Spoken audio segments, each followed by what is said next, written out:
बिस्मिल्लाहिर्रहमानिर्रहीम, अस्सलामु अलैकुम रहमतुल्लाहि व बरकातुहू। दोस्तों, इससे पहले 2 तफासीर का मैं आपके साथ तारुफ़ करवा चुका हूँ, जिनको आप मोबाइल में डाउनलोड कर सकते हैं और उनका मुताला कर सकते हैं। और आज जिस तफसीर का मैं आपके साथ तारुफ़ करवाने जा रहा हूँ, वो बड़ी मशहूर ज़माना तफसीर है, और वो तफसीर है मुफ्ती आज़म पाकिस्तान हज़रत मौलाना मुफ्ती मोहम्मद शफ़ी रहमतुल्लाह अलैह की मुआरिफ़ुल कुरान। मुआरिफ़ुल कुरान को आप 2 तरीक़ों से डाउनलोड कर सकते हैं। अगर आप डायरेक्ट इसको प्ले स्टोर में लिखेंगे तो वहाँ पर भी आप इसको डाउनलोड कर सकते हैं, और अगर आप डिस्क्रिप्शन में देखेंगे तो वहाँ इसका लिंक मैंने दे दिया है, आप उस लिंक से जाकर भी इसको डाउनलोड कर सकते हैं। जब आप इसको डाउनलोड कर लेंगे, इस तरह से सामने आ जाएगा। इसके ऊपर आप क्लिक करते हैं, मुआरिफ़ुल कुरान के ऊपर में से किसी के ऊपर भी क्लिक करें और उसका तर्जुमा पढ़ें, उसकी तफसीर आप पढ़ें। और अगर आप इसको ऑडियो में सुनना चाहें तो ऊपर प्ले के बटन के ऊपर आप क्लिक करके इसको ऑडियो में सुन भी सकते हैं।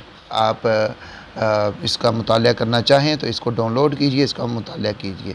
यहाँ 3 डॉट के ऊपर अगर आप क्लिक करते हैं तो यहाँ पर हज़रत मौलाना मुफ्ती मोहम्मद शफ़ी रहमतुल्लाह अलैह उनका मुख्तसर तारुफ़ यहाँ पर लिखा गया है। उम्मीद है आज की वीडियो आपको बहुत ज़्यादा पसंद आई होगी। अपना ख्याल रखिएगा, दुआ में याद रखिएगा। अल्लाह हाफ़िज़ व नासिर।